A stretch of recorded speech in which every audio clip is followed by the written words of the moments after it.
Welcome back to our Wealthy Mindset, where we talk about all things money, mindset, and business. It's your host, Cindy, your financial bestie and fractional CFO. In today's episode, I had the opportunity to have a conversation with Dr. Annie Cole. She is an expert money coach and financial educator who teaches women how to master all areas of their finances, from budgeting and paying off debt to investing, building wealth, and retiring early. In her 20s, Annie was a burnt out social worker struggling on a $26,000 salary. By her 30s, she had climbed to the ladder to a vice president role, investing over $380,000, owned $1 million in real estate, and cut 20 years off of her retirement date. She now runs her own coaching business, Money Essentials for Women, and inspires women to step into new levels of money mastery and confidence. Hi, Annie. Welcome to our Wealthy Mindset and being a guest today and being open on sharing your money story. Could you Yes, share a little bit about yourself and how you support your clients? absolutely. So I'm Dr. Annie Cole, not a medical doctor. My doctorate is in education, actually educational neuroscience. So I always love nerding out about the brain. And I am the founder of Money Essentials for Women. So my inspiration really came from my own personal story. I started off as a social worker making $26,000 all the way up to being 35, finding myself with $1 million net worth and all these investments and realized I had learned how to do all of that through education. And so I wanted to share financial education with other women, founded Money Essentials for Women, and have been doing coaching, online courses, and all kinds of really cool educational things through that organization. Wow, that's so amazing. Could you share a little bit about what it was like having that $26,000 salary? What kind of shifted in your mindset where you're like, I need to invest and I need to get out of that? I had an experience that I think a lot of people can relate to these days, and it was a financial experience, but also an emotional burnout experience at work. So I got my bachelor's degree in psychology. I thought I did all the right things. I got that job.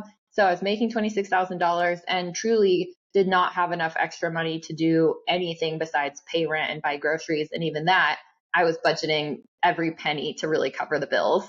And I found myself about 2 years in just feeling totally exhausted by the social work, didn't have very good coping skills, just knew I couldn't do that for a very long time and financially knew I wanted more. So I ended up transitioning from that job into a bridge job. So I took a job as a leasing agent just to be able to get out and to start healing myself while I explored the next step.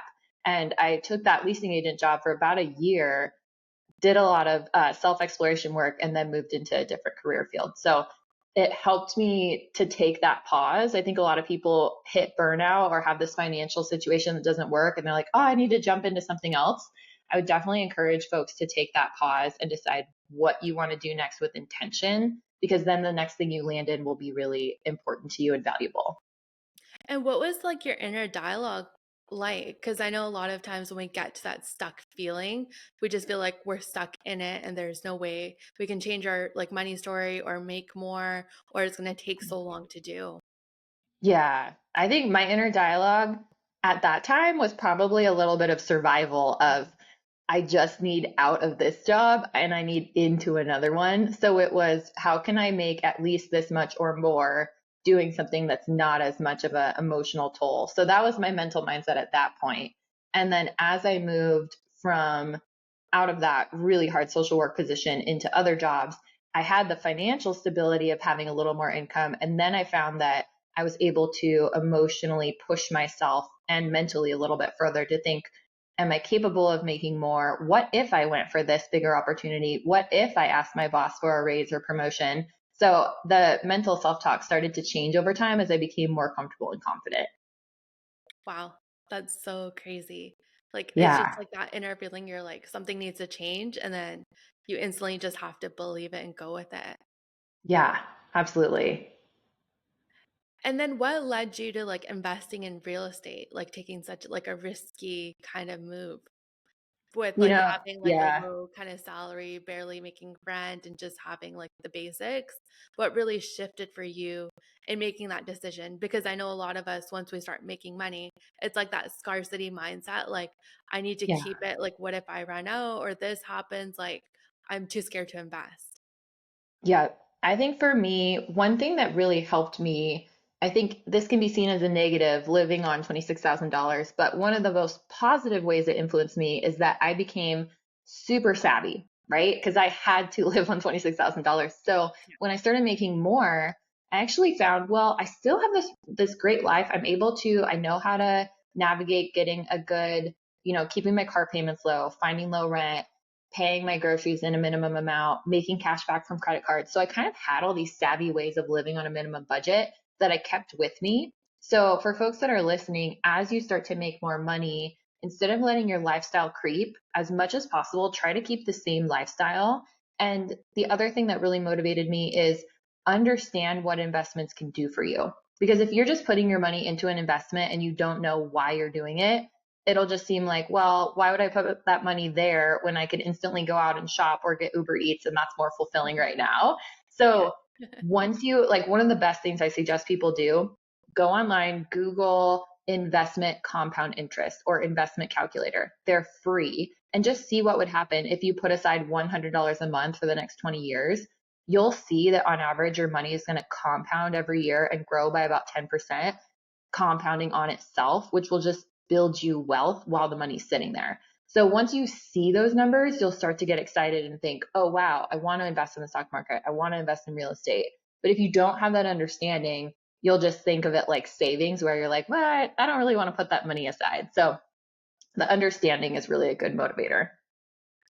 Did you work with like coaches and mentors to learn like the investment side, how to really manage your money? Or is it just you looking for education? There's so many great resources out there that you can get for free. What did it kind of look like for you? Yeah, it was a combination for me. So I remember well-known financial influencer Chloe Bear. I remember following her from for quite probably a decade now. I remember she inspired me to do a lot of my own research. I also read tons of books like Rich Dad Poor Dad, Millionaire Fastlane, all the really popular ones. I read those. I also met with advisors. So I met with a wealth advisor. I have a CPA that I work with when it comes to tax planning. So I met with a lot of financial professionals that are certified to also ask questions, and then did a ton of Googling on my own and looked at other online resources. So between all of that, I think the best thing for me and for other people that are curious is lean into your curiosity. Just go down the rabbit hole of what is stock market investing all about? What is the best way to budget? What are the best tools for paying off debt? And just let yourself be curious. And I think you'll naturally land on some really cool professionals, influencers, and online resources. And then you can kind of pick and choose from there what's going to best fit your lifestyle and your current situation. That's such great advice. The thought that came up for me is like once you have all that information, sometimes have like information overload. So how do you Yeah. actually make like once you get all that information, how do you make like practical like action steps from that? Because a lot of times you consume so much on social media, you're just like I'm following this person or that person, like I don't know what feels right to me, and then you don't end up taking any action.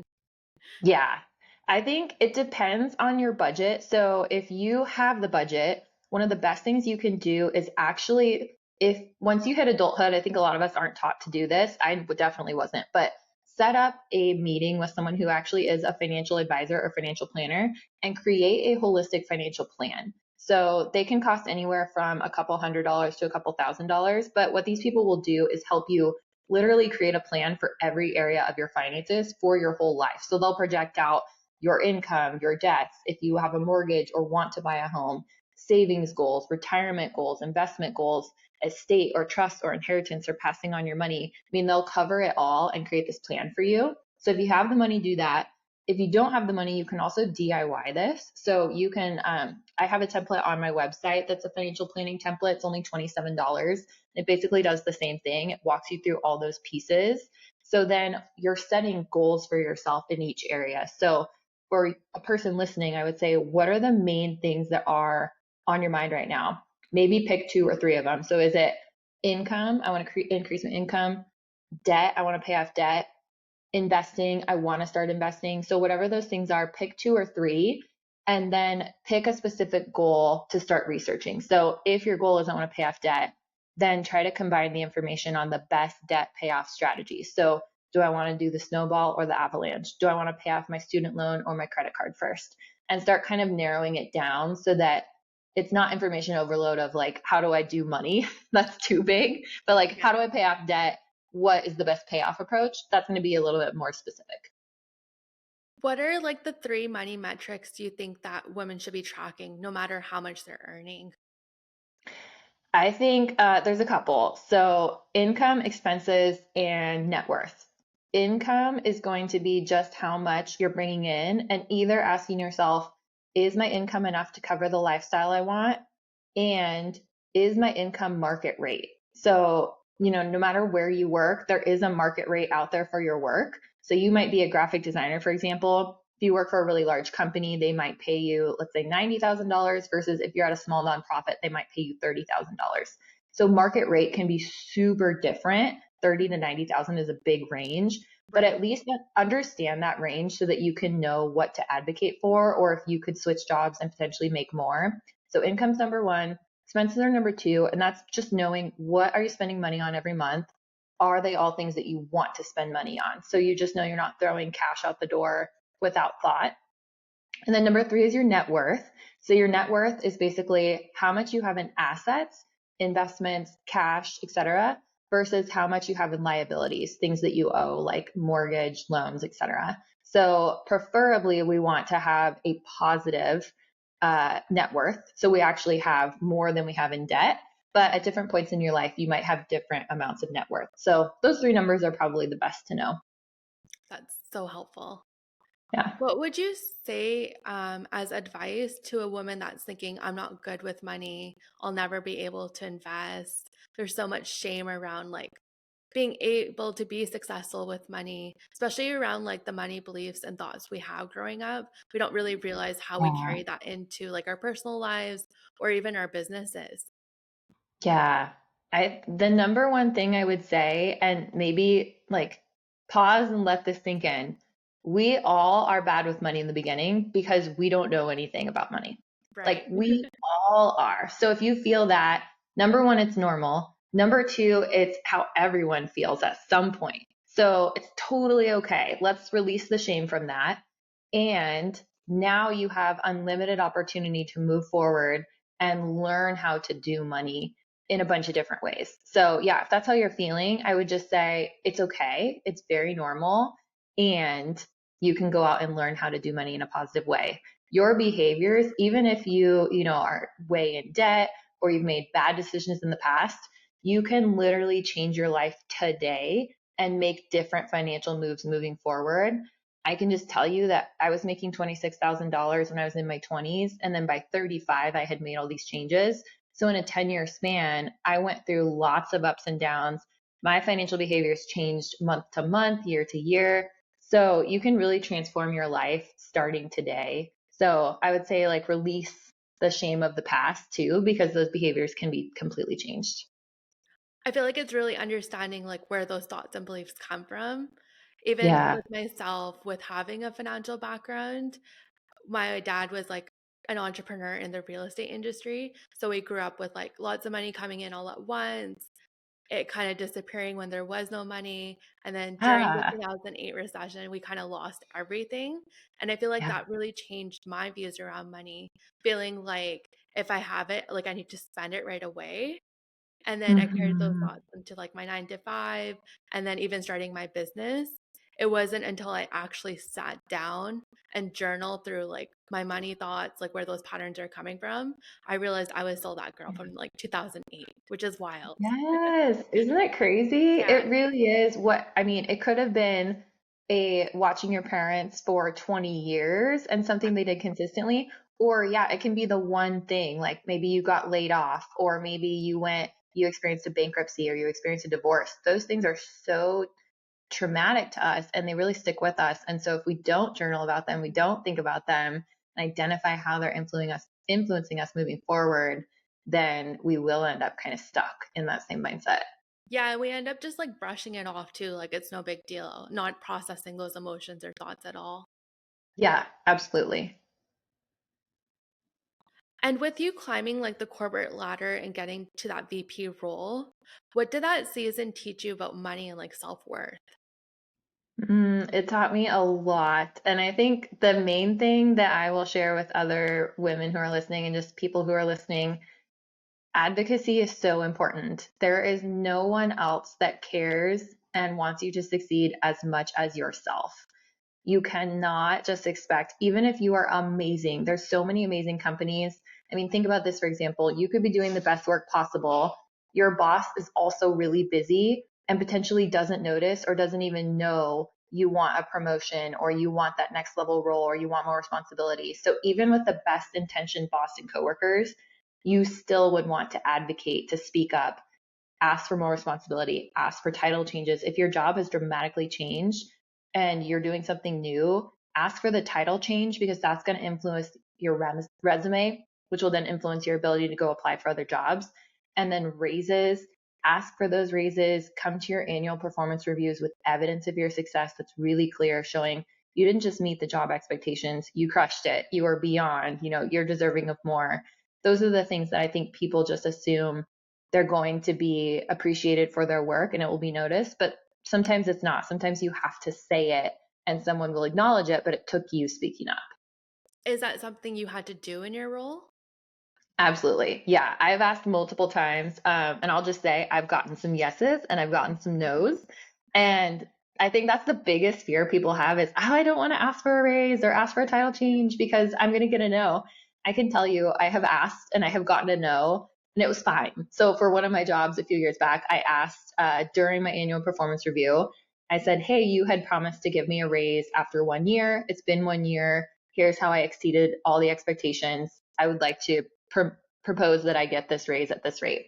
And they said, I'm just sorry, we can't do that. We just can't give a raise this year. And so I just decided in that moment that I was going to stay with the organization for a little bit, but also wanted to move into a different organization where there was more room to move up and get paid more. So even a no, it's just a conversation. You'll have a good working relationship. It can be like you can sweat through the conversation. You can be uncomfortable. It's totally fine. You're going to survive and you'll learn a lot from it. You really will.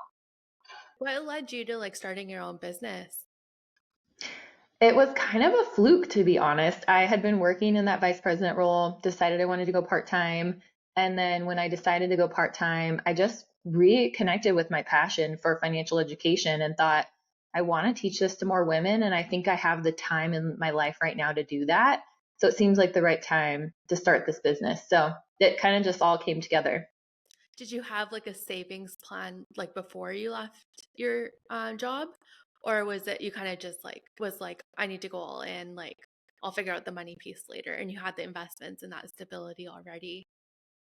That's a really, really good question and something I hope that people take with them. So I not only had this huge investment account of about $380,000, I had $1 million in real estate, had cash savings. So I had savings all over the place. Yeah. I also negotiated to go part-time in my work in the vice president role. So I transitioned from the vice president to working part-time contractually with that company so that I Okay. could have enough money coming in to cover my expenses, and then I built the business on the side. So, yes, if you're thinking about quitting cold turkey, it will put a lot of pressure on your business. And I'm so glad that I had the other income coming in because it allowed me to do it in a way that felt good and gave me the room to ramp up to be able to make money on my own.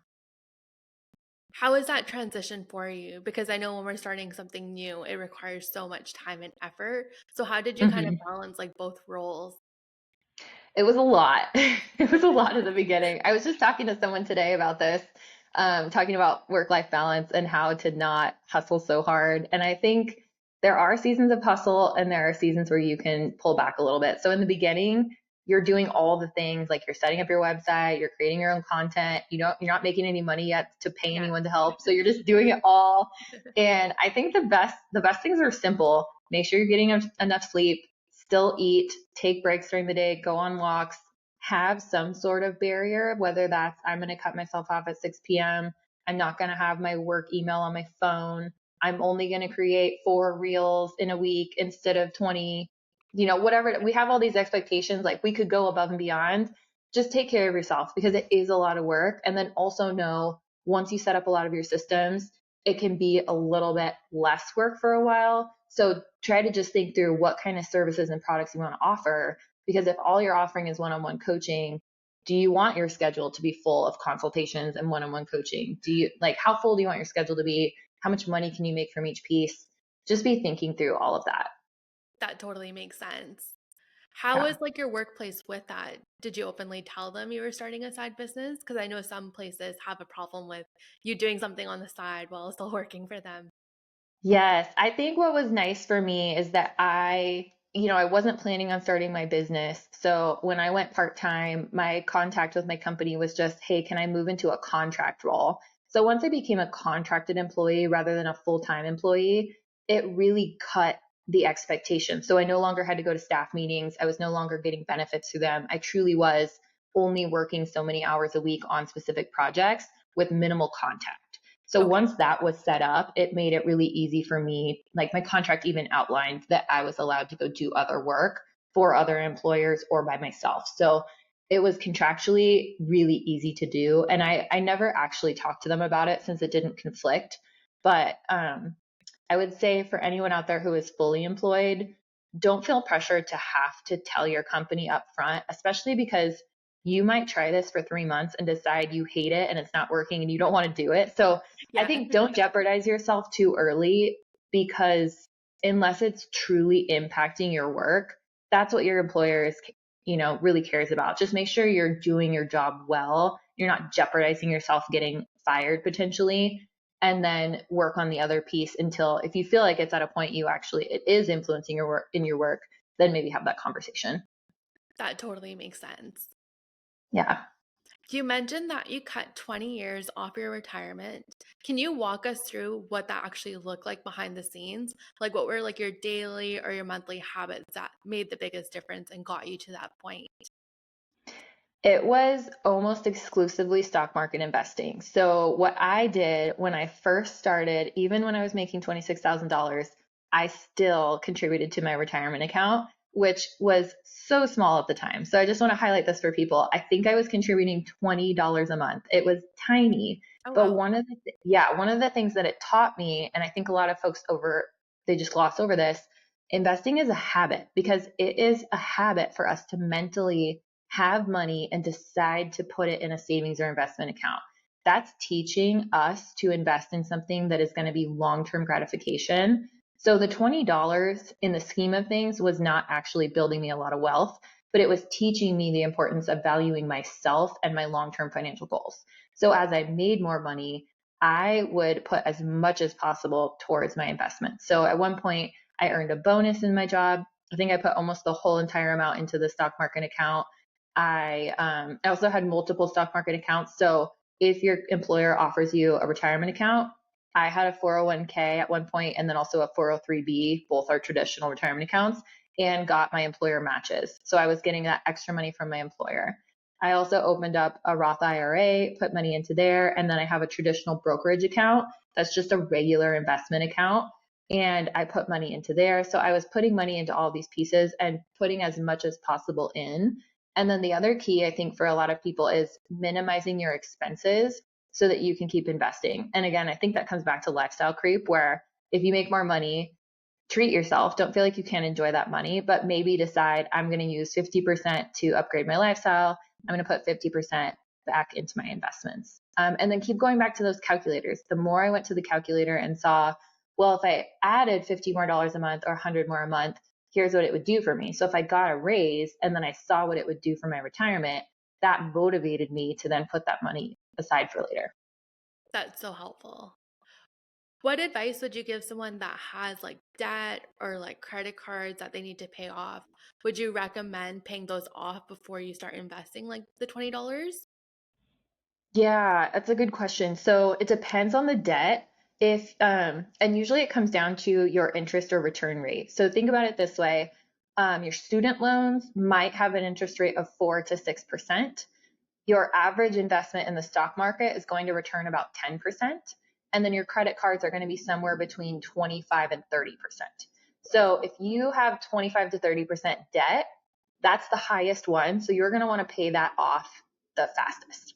Then if you have a low interest debt, like even your mortgage being, if you have a 6% mortgage and you have a 4% student loan, your 10% in the stock market is higher than that. So you're going to want to probably invest in the stock market while making a minimum payment on that mortgage or student loan. So high debt, the 30% range especially, pay that off early. The other thing you can do with credit cards is the first year, usually you'll get a 0% financing option, so you won't have any interest for the first year. So don't worry. I mean, you want to still pay it off and be able to pay it off. But if you have 0% for a while, you might be able to pause on that and put money elsewhere. Or you can do sometimes a transfer from one credit card to another and then move into the new credit card's 0% financing piece. So that can be a way to kind of postpone the payments and then make the payments when it comes due. That's so helpful. I think it's just sitting down and looking at everything, looking at the interest rate Yeah, and the repayment amount. exactly. I feel like there's so much avoidance around that aspect. There is. And I think there's a lot of shame, and it's real shame. Like, that is overwhelming to think, how am I going to get out of this? It feels impossible. But the nice thing is, I would say don't let debt overwhelm your life. If you sit down with a piece of paper or an Excel spreadsheet, does not need to be fancy, write down the entity. So the credit card company, the name of the loan, the name of the debt, write down the minimum payment, when the next due date is, and the interest rate. And then from there, start to put them in order of, this is the one I need to pay off first. These are the ones with low interest. These are the ones with high interest. Once you have it written down, it will give you a little bit more peace of mind because it will actually take it out of your mind and onto paper. Right. And then once you have a plan to make the minimum payments, go live your life. Like, it's okay to be in debt and live a good life. I mean, the average American person is paying off student loans, a mortgage, a car loan, and still living life. So even if you have a credit card payment, you're paying it off and you're moving forward in your life. So I think too many people feel like, oh, I have to give up life and like my Yeah. life has to suck for a while I pay this off. I don't think that way. There's so many ways to do both so that you can still enjoy yourself, and debt can just become something that's automated in the background rather than having to worry about it. That's so helpful. Could you walk us through like the client transformation and their journey, what it looks like working with you? Yeah, so my book and my client process is the same. So I use this 5-step framework, and I think most of the time people think about money and they either think I need to get a job or I need to create a budget. Those Yeah. are both really important, but those are further down the line. For me, the first thing I want to talk to the client about is their vision. So what is your vision for your life? What are the things that motivate you? What do you want money to do for you? And then once we have that dream life vision, we can turn it into numbers. So if you want to never commute anymore, if you want to have this car, if you want to have this house, if you want to have these kids, here's what that would look like on a spreadsheet. And then we move into, how do we create the income that matches that spreadsheet? How do we create the investments that matches that spreadsheet and gives you wealth over time? And then how do we create the lifestyle and habits that gives you that spreadsheet? So it's all rooted in someone's vision. And then, so basically we take their vision and then we use that financial planner that I told you about. We put all of their info in there. So their incomes, their side hustles, their debts, their student loans, their investments. We look at all of it and we talk about how to start taking where they're currently at and transforming it towards their dream life. And so we just create goals and specific things they can work on. And that might include going and meeting with a CPA or creating a plan to pay off the debt. So it's just kind of working from there to move them forward. And a lot of times, honestly, once people see all their numbers, they just feel like a weight off their shoulder because they're like, oh, it's all written down. Like, it's simpler than I thought. It just felt overwhelming in my mind. Yeah. And it's not that as bad as you think it is. Yeah. How long do you typically like work with your clients, or does it vary client to client depending on where they're at? It really varies, but my general packages, so either I do 90-minute financial audits where I sit down with someone, we just do that intensive review of their financial sheet. So they would fill out the entire sheet on their own, And then we spend 90 minutes looking through the sheet, talking about their dream vision and how to move them towards it. Or most common, I'll do a 3-pack of sessions with folks. So the first one, we talk about their vision, their goals. We look at that spreadsheet. The second one, we check in about the spreadsheet and get even more clear about their goals and how they're going to move forward. And then the third one, we're kind of wrapping up and talking about long-term, how they can keep working towards those goals without me or with my support on a less frequent basis. What are the common patterns you notice when people reach out to you? Hmm. I think most people want something to be done fast and Yes. for them. Like they want it to be simple and easy. And so that's honestly why I created this planning sheet, because I think it does make it simple and easy. You can also, like I mentioned, you can buy the sheet and do it yourself. So you don't even have to consult with me. You can just go fill it out. So I think that's informed a lot of what I do. I'm trying to just give people easy, quick access Mhm. to the things they want. That's also why I wrote my book, because you can grab the book, an e-copy for $10, and it's all of the strategies I have used. It's called 101 Ways to Build Wealth. It's all the strategies I use to reach my million net worth. And so people can just grab that for $10, read through it. It's workbook style, so it'll have questions and reflections and then step-by-step actions they can take. And they can just do that on their own. So I think I'm really trying to make financial education quick and easy, these one-stop resources where people can do it themselves, work at their own pace, and also do it in the comfort of their own home. What's one type of luxury or thing you spend money on that you don't feel guilty about? Ah, massage. So this is a big one. When I was not making that much money, I never could get a massage. And so I remember thinking, when I make enough money, my number one goal, I have not made it to this yet, but my dream was to have one massage a week. I currently get one massage a month, and I think I get a 90-minute massage, and I think I pay like 180 including the tip. That is a huge indulgence for me, and I feel so good about it. That's awesome. I feel Yeah. like we always think that when we start making money, we need to like cut back on like all the things we enjoy.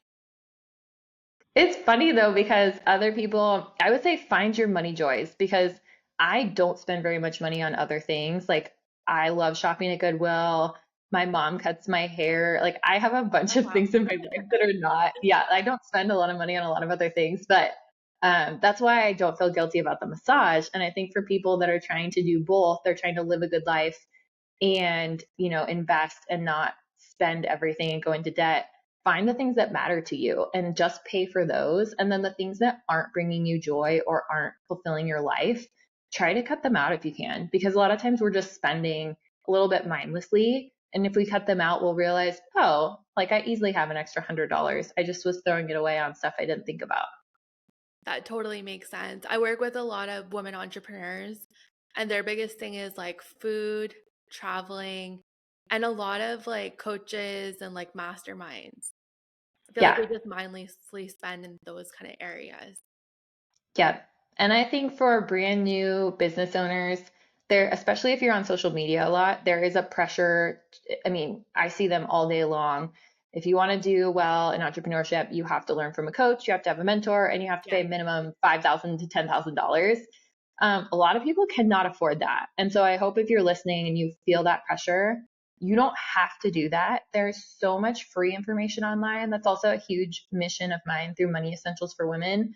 We do free virtual workshops almost every single week. Oh, Anyone wow. can attend for free. Yeah, it's all money-essentials.com/events.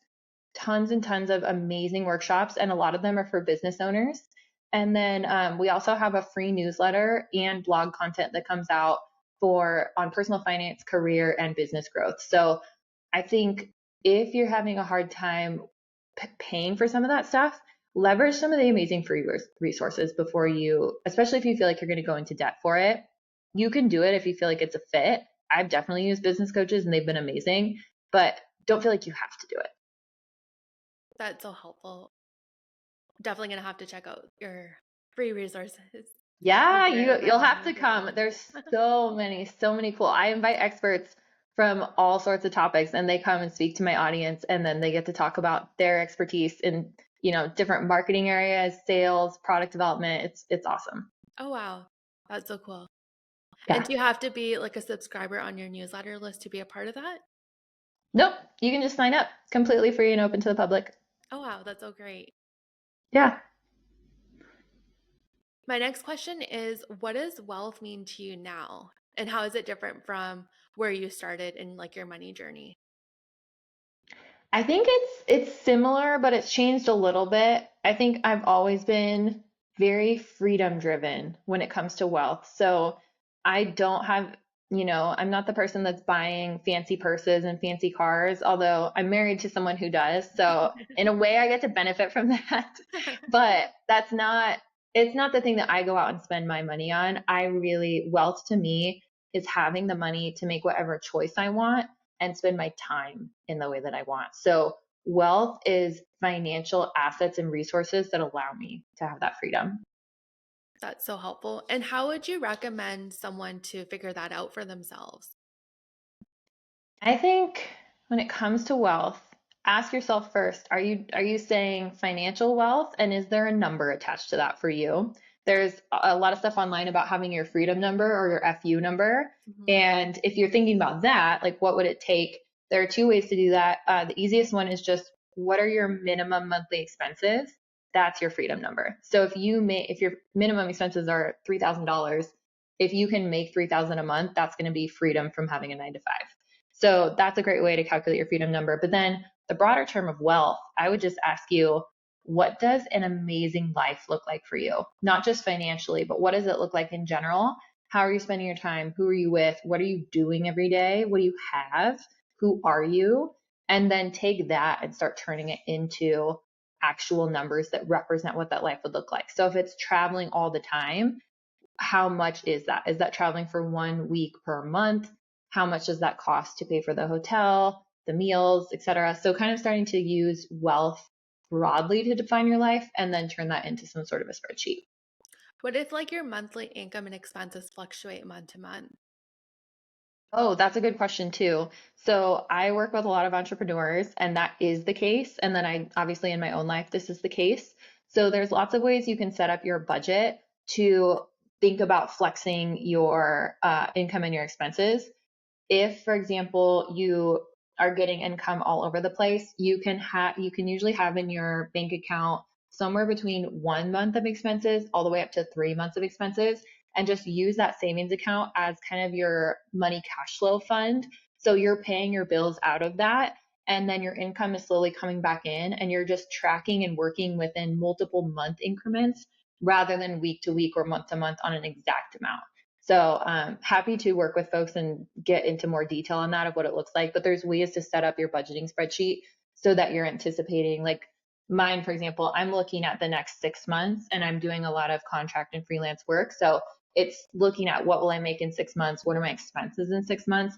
And then using my credit card and my savings account to pay and bring in the income to cover those expenses. That's such great advice because what I find is everyone's so in like a reactive mode, just focusing month to month. Yeah. It's like, I launched this month, I need to make this much. That scarcity mindset. And then it's like next month you have to do it again over and over. Yes. No, it's so nice because I will feel sometimes the scarcity if I'm looking and I'm like, "Oh, I don't have the contracts." But even right now, for example, I have built up the contracts in the work I want to cover the next 2 months, and then I'm looking for right now recruiting and bringing people in for the money that would cover like the 3rd month out. So the more you're thinking a little bit longer term, you can create some income goals and not be working on like that day-to-day fear because that's just going to show up also in exhausting you. And in the long run, it's going to be really hard to sustain. That's so good. What advice would you give someone, let's say they really want to work with a coach or be part of mastermind and it's like $15,000? Would you advise them to really sit down with it, come up with a spending plan for that before they just ultimately jump on it and put it on their credit card? Yep, I would say think about it. Um, I usually don't recommend those programs. Again, not because I don't appreciate them, because I've paid for $6,000 programs and gotten a lot out of them. Yeah. But I have a lot of money in savings and I had a lot of cash coming in to do that. If you don't have that, like I personally did not put that on a credit card and pay it off later. I had the cash to pay it when I wanted to do it. And I Mhm. think that's the most important thing because again, we want to think about our safety and security. if we're putting ourselves into too much debt, we're going to feel this fear, and that's going to drive our decision making and how we show up every day, which will ultimately impact our well-being and our business. So the better thing to do before you invest in anything, few things you want to have really solid. Number one, do you even know what your product or service is and that people are willing to buy it? Because you can pay $15,000 to learn good marketing strategies, but your product isn't even something people will buy. So you Yeah. don't want to like blow up the marketing on something that's not working. So good product. You want to have some testimonials and some client experiences under your belt.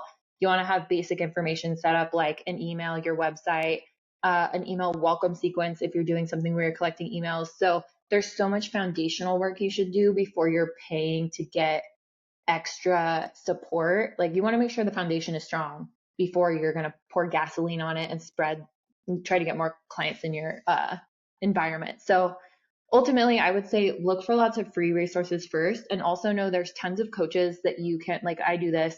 I will offer free consultations so you can meet with me, get to know me, and make sure we're a fit and understand all of my pricing options before you get in.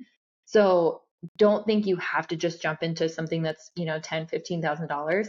Ask if you can meet with a coach and get to know them first and understand all of their service offerings, because there are some people that will work with you for just a couple $1,000s or even $100. So look at all the options. And there's more than one coach out there that can fit like your budget and your price point too. There's so many amazing coaches. I know so many women in my network that are doing the same thing, but they each have their own special spin on it, and they're all awesome. So Yeah. it's like, I don't believe that there's one person that's going to be the best. I think there are lots of people that could be the best. So yeah, look around, do some research. What are your thoughts on building like a financial foundation and having that as more important than the sales and marketing? Like, I feel like in the online world, Mhm. everyone glorifies like the business coaches, sales and marketing, but no one really talks about like having your finances in order. Yeah. It's so true. I think it's not fun. Like people don't want Yeah. accounting and tracking. It's just, ugh. People don't want to talk about it. But what is fun is making money and having money to go do fun stuff in your life. So at minimum, you should know, and again, write this down on a piece of paper or have an Excel spreadsheet. What are you selling and what does it cost for you to sell it and what will you sell it for? So for example, one-on-one coaching. I'm going to sell it for $150 an hour. I want to try to sell 3 spots in a month, so I will make $350. Yeah, sorry, $450. And then what does it cost me? Maybe nothing. Maybe you use Google Meet and nothing else. So you literally have no cost. Or I'm going to, create some, like I do a lot of focus groups for my research work. So when I run a focus group, I might charge $4,000, but I'm going to put $2,000 towards recruitment and compensation of people. So I would know that the profit there is only $2,000. Maybe my goal is to do one of those a month. So do at least the fun part, which is calculating how much money you can make and having some sort of goal there. And then from there, if you don't like tracking everything else, most of the stuff is tracked in whatever system you're using. So if you use Stripe as your payment processor, you can just export your Stripe once a month and see what you brought in. If you get, if you have a Squarespace website, it's going to send you an invoice, just like pop over the number of what you spent that month. So there's ways to make it really simple, but at minimum, know exactly what you can be making. Otherwise, you're going to maybe market something that's never even going to be profitable. And that would be exhausting. And then you're just winging it or offering what other people are offering because you think it's sellable. Yeah. Or, I mean, high ticket versus low ticket, both can be awesome, but know your numbers. I sell my book for $10. I would have to, if I sell 100 of them, I'm still only making $1,000. Yeah. And so you just want to know your numbers. And again, go back to your own FU freedom number. How much do you need to make a month minimum? And then how much do you need to make a month to live your dream life? Those are going to be different numbers, but you want to have a goal somewhere between those two. What are your thoughts on like passive income, like selling books and courses? Does that work without really having an audience or selling like your time for money? I have experienced that it does. So for my book, for example, I think think about your product and the best way to get people in the door. So for my book, for example, I have run online ads and been able to make sales to a totally cold lead because the sales page is doing the work for me and it's a low price point versus a high ticket offer. I think some people talk about running ads to a high ticket offer. That has not been my experience. It's a little bit more of a higher touch. I'm meeting with people, I'm getting referrals, and that's how they're coming in the door. So it depends on the product, Mhm. but I think passive income is not truly a myth. Like if you're investing in the stock market, you are like the stock market's going to change every day and your balance is going to change without you going in and checking on it. So that Right. is passive. You know, real estate, you're going to be doing the property management yourself or paying someone else to do it. So how passive it is depends on your approach. Business, like if you have an Etsy shop and you're selling through the Etsy shop and everything's set up, that could run on its own. So it kind of depends. Like there's levels of passive and think about how passive you want it to be and then what kind of product you want to sell. That's so helpful. What's the best way for our audience to connect with you? The best is my website. So it's money-essentials.com. And there's so much good stuff. Like I've mentioned, free events. We have lots of blog content, lots of free guides. My financial planner is there. The book is there. And then if you want to work with me directly, my coaching options are there. So there's just so much good stuff. And then all my socials are linked on the website as well. Perfect. I'll share your details in the show notes. Thank you so much, Awesome. Annie, for sharing your money story and just being open. Yeah, you're so welcome. Thanks for having me. I really, really appreciated it. Thank you.